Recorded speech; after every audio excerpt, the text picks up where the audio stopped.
waa mbokk yi xibaaru diaspora comme ni ngeen ko xamee chaque semaine ci Jolof TV ñu koy produire en collaboration avec Yokk Radio muy information yi nga xam ne ñoo gën a fës ci communauté sénégalaise bi ci semaine bi ñu nekk nii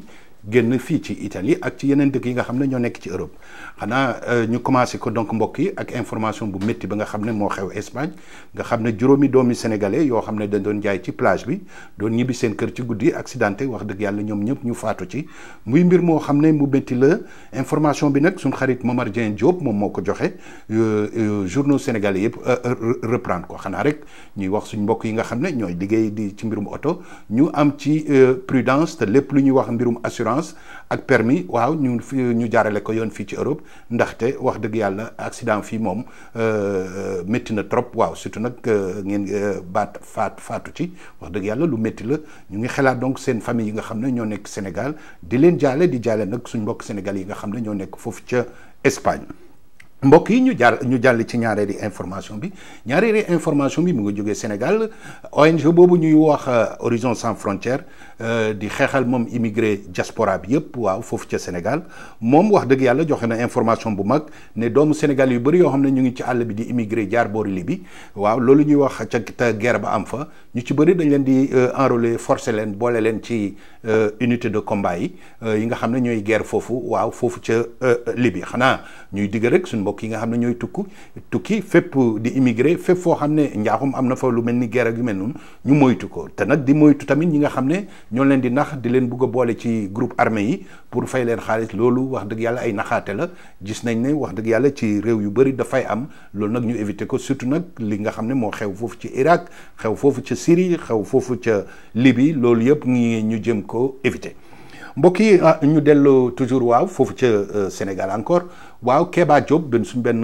mbokk sénégalais la boo xam ne mu nga nekk foofu ca France moom ku jàngkat la defoon mémoire am ci mbirum loolu ñuy wax bi bancarisation waaw nan la ñuy fexee immigré yi nga xam ne dañoo nekk bitim réew benn compte bancaire bi nga xam ne mu mën leen jëriñ fañ dëkk su fekkee ne ci Italie wala ci France ak suñ delloo Sénégal ak fépp fu ñu mën a dem ci àddina bi mu nekk benn compte boo xam ne dina leen mën jëriñ moom benn compte boobu parce que li ñuy faral di seetaan moo dina Sénégal bi day am fii compte su fekkee ne mu ngi bitim réew su demee Sénégal ubbi fa compte moom mu imaginer benn compte double ñuy wax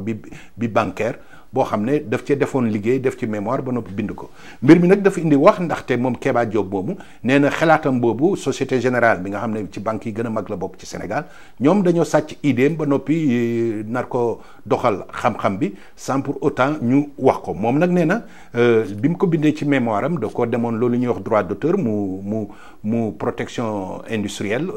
mu breveté ko waaw looloo tax mu topp waa Société Générale ne xalaat bi moom moo ko génne Société Générale sàcc ko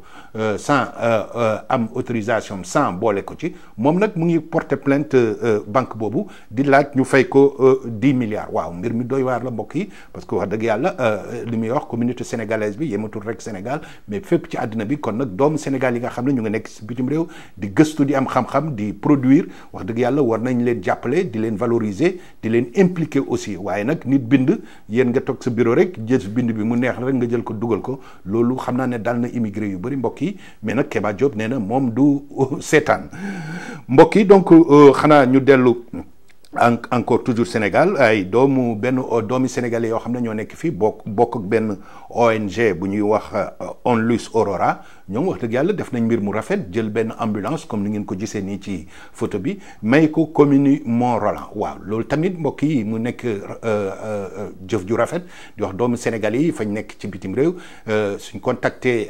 nekkee en collaboration avec communes yi avec état yi avec li ñuy wax coopération décentralisée war nañ ci mën dox jéego ju mag xanaa ñuy ñaan rek suñ mbokk yi waaw nañ bàyyi mbalit yeeg yu mel noonu yuy for waaw parce que Sénégal lu fay dem moom na nekk loo xam ne lu jaar yoon la ba noppi nag ñu ngeen xam ne nag Sénégal aussi képp ku fay yóbbu yu mel noonu nekk donc war nga gëstu xam loolu ñuy wax exonération douanière ba nga xam ne mbir mi su ñëwee du takk port de Dakar ba ay yeneen problème di ci juddu parce que xam ngeen ne loolu wax dëgg yàlla dal na suñ mbokk yu bëri mbokk yi xanaa ñu jeexale information bi ak xam-xam bi nga xam ne moom ku ñuy wax Basile Niane ci Twitter moo ko génnee muy information boo xam ne benn application ci mbirum étudiant yi nga xam ne ñoo nekk bitim réew te am bourse Sénégal xam ngeen ne problème yu bëri da ciy am parce que yi temps da ngay gis xale bu dem jàngi weer wi dee bourse am wala muy yegg muy am problème yi temps dinañ toog ñaari weer ñetti weer moom nee na wax dëgg yàlla bureau des bourses bi nga xam ne moo dajale tous les étudiants sénégalais yu am bourse nekk ci àddina créé nañ benn application internet application boo xam ne wax dëgg yàlla soo ci duggee enregistré chaque mois da nga mën xam sa bourse fu mu toll ak kañ nga koy jot ak nu mu toll muy plus de 4000 étudiants sénégalais yoo xam ne ñu ngi nekk ci bitim réew lu ci ëpp ñu ngi ci France waaye ñu ngi ci yeneen dëkk yëpp ci àddina bi yi ci Europe ci États-Unis ak ci Afrique kon nag mbokk yi lii moo nekkoon wax dëgg yàlla information yi gën a fës ci semaine bi ci xibaaru diaspora di leen ñaanal jàmm comme ni ngeen ko xamee chaque semaine donc mën ngeen ñu suivre à partir de samedi sur Jolof TV jërëjëf mbokk yi ñu ngi leen di ñaanal jàmm di leen jox rendez-vous donc semaine prochaine jërëjëf.